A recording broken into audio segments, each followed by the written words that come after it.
Diwani. Chukua picha tu. Sio watu wana shida zao wao. Diwani hawa DAWASA. Yaani tushawasikiliza baba mpaka sasa mioyo imekufa gazi. Tulivyokuja serikali za mitaa wakasema wana utaratibu, sasa hivi wanataka kutuhamisha watupeleke huku serikali jeshini. Wakasema wameshanunua na vifaa viko store. Anayotakiwa in charge atoe vile vifaa watubadilishie bomba mpaka leo. Na kwenye mtandao watu wanakasirika sana nini? Wanaambia subirini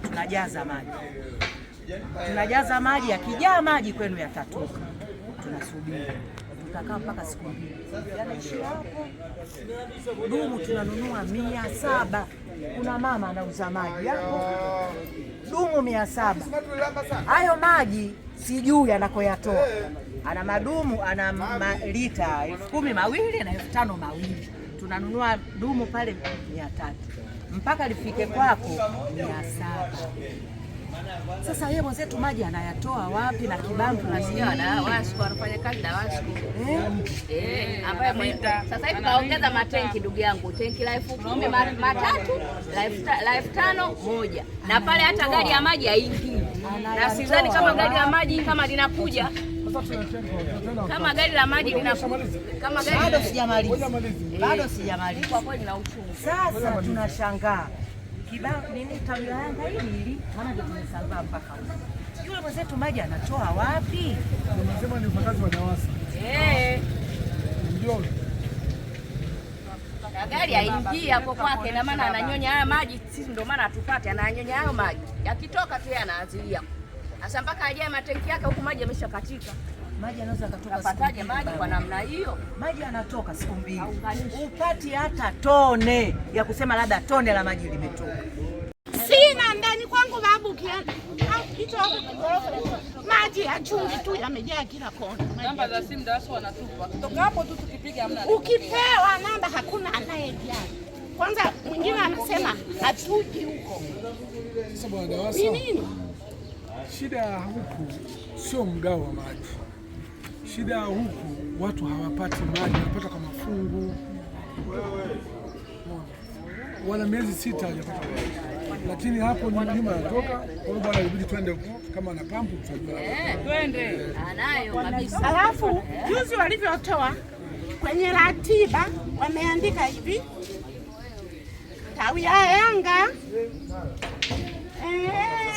Tawi la Yanga. Pepsi pilot kwa Vilegea maana yake. Na hosteli Riverside. Kwa hiyo maji yalikuwa yanazunguka hivi hapa tawi la Yanga. Lakini hawaonekani. Lakini kwenye mtandao wameandika, wewe ukiwa huko mbali wewe unajua watu wangu wanapata nini? Wanapata maji. Wameandika mtandao wao vizuri.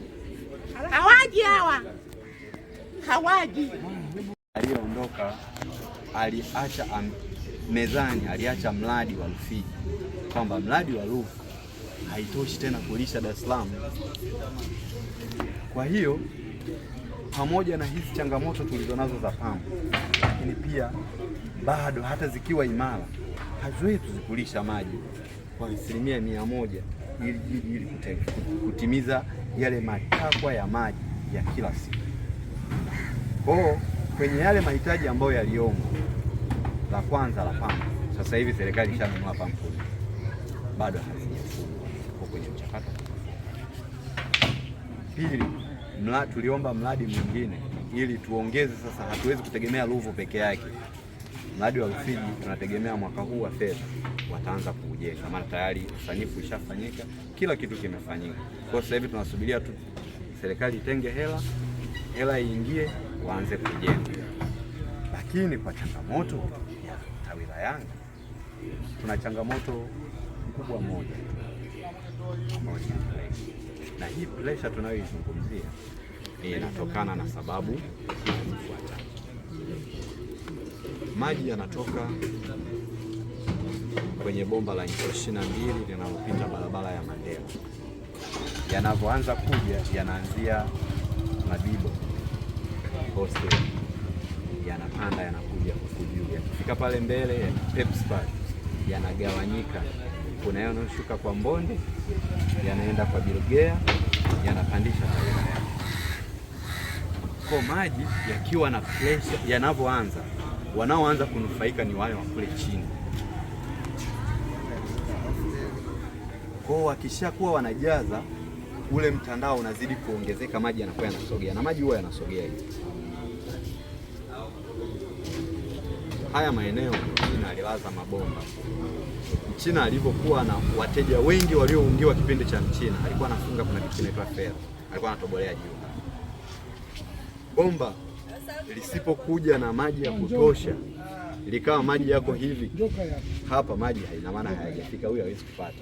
Mwingine aliyetobolea hapa automatic lazima maji huyu atayapata, kwa sababu anatobolea hapa na maji bomba letu liko nusu, liko hivi, yeye maji hapa anapata.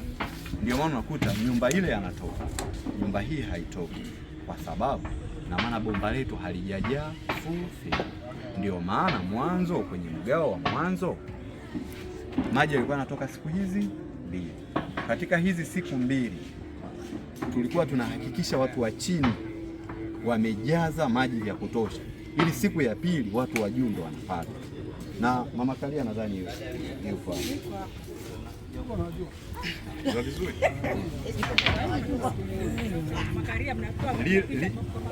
Lile eneo la kwa Mama Kalia maji yalikuwa yanatoka Jumamosi na Jumapili, alikuwa anapata Jumapili. Uongo? Alikuwa anapata maji Jumapili tu. Maji yalikuwa yanatoka juma ngapi? Huo ni mfano. Nisikilize tu. Kwa maji yalikuwa siku ya Jumamosi wanapata kipande cha chini, siku ya pili ndio wanapata kipande cha huko juu. Ndio maana hapa nikikwambia eneo la Novo kuanzia pale Kiota kwenda juu maji hayajafika kwa miezi zaidi ya 4. Na hayo yote maeneo mwanzo Jumamosi walikuwa wanapata, mwisho pale Kiota kushuka chini. Maji yakija kufunguliwa kesho yalikuwa ndo yanapanda kipande cha huko juu mpaka sasa. Lakini kutokana na uwezo wa pampu kujaza matenki kwa wakati umeshuka, maji sasa hivi tunapata kwa siku hii. Kwa kama ni kwa siku moja, ndio maana unaona haya matatizo kwamba maeneo mengi maji yanakuwa hayafiki, kwa sababu maji yakija kutoka watu wa kule chini wanaanza kujaza mpaka wamalize kujaza, wale yapate nguvu ya pande, maji yanakuwa yameisha kwenye tenki. Na sio huwa tunafunga, maji huwa yanaisha kwenye tenki. Yakiisha kwenye tenki automatic maji yanapatia, hakuna mtu anafunga. Tegemea yasaidie hili hapa. Nadhani kabla hatujafika kule tutakufikisha sehemu, kuonyesha sehemu ambayo tunataka kutoboa kuboost line ya Tawila Yanga. Sehemu nyingine tunataka kutoboa hapa kwenye hii roundabout ya kwenda kwa Mzee Wapako na kwa Malisa huko kwenye kwa ambako hakujawekwa lami, kwa sababu upande wa huku kote ile bomba lipo kwenye lami.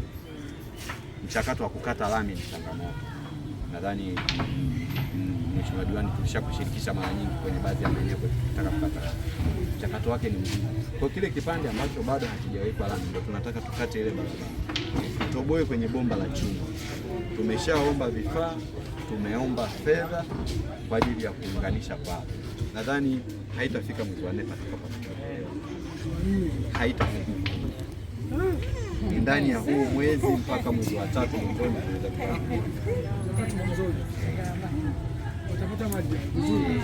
Tukitoboa pale tunatoa inchi 6 ambayo itakuwa dedicated, kwa sababu pale palivyo kuna line ambayo inatoka huku kwa Ndumbiko. Hiyo Ndumbiko unasikia kila siku ambayo inatoka kule Miani, inakuja pale, kuna valve inashusha maji, inakuja kuungana na maji yanayotoka. Ile line inalisha sana eneo la kule, kwa huku yanakuja machache. Kwa tunataka tufunge pale mazima, kwa sababu pale kuna valve. Tunataka tuifunge permanent. Yale maji ya kule yabaki wale. Tutoboe pale, maji yawe dedicated kuja. Kesho yake maji yalitoka na hamna tatizo. Mtu ruhusu, mama ni mwanamke kama sisi, mama wa nchi hii.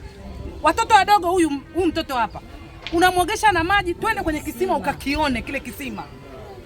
Sisi wanawake tunatumia hayo maji, sisi wanawake. Mama ni mwanamke mwenzetu. Kama kweli maji yameshindikana, nyumba hizi za hapa na nyingine anatoka, tunaomba idhini yako.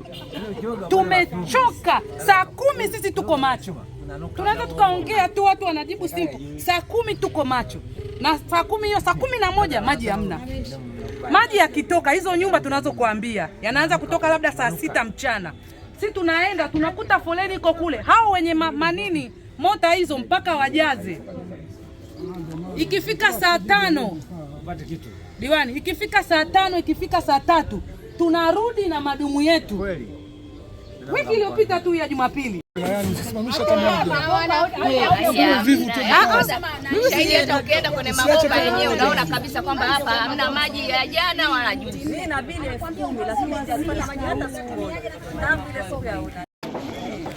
Ameomba hivyo vifaa kabla tarehe 28 mwezi huu watabadilisha hiyo nane mwezi huu. Na kama hujabadilisha mje tena mifuate. Leo tarehe 18, siku 10 tu. Wanawake tuvumilie kwa kuheshimu diwani. Tuvumilie kwa kuheshimu hizo siku 10. Lakini iwe kweli babangu, Mwenyezi Mungu, sisi tunaathirika. Mimi natumia Maria, naungua. Tumeshamaliza siku 10 tu. Sasa hivi tunamsikiliza diwani. Tunatumia shida, maji yana chembe chembe, chemba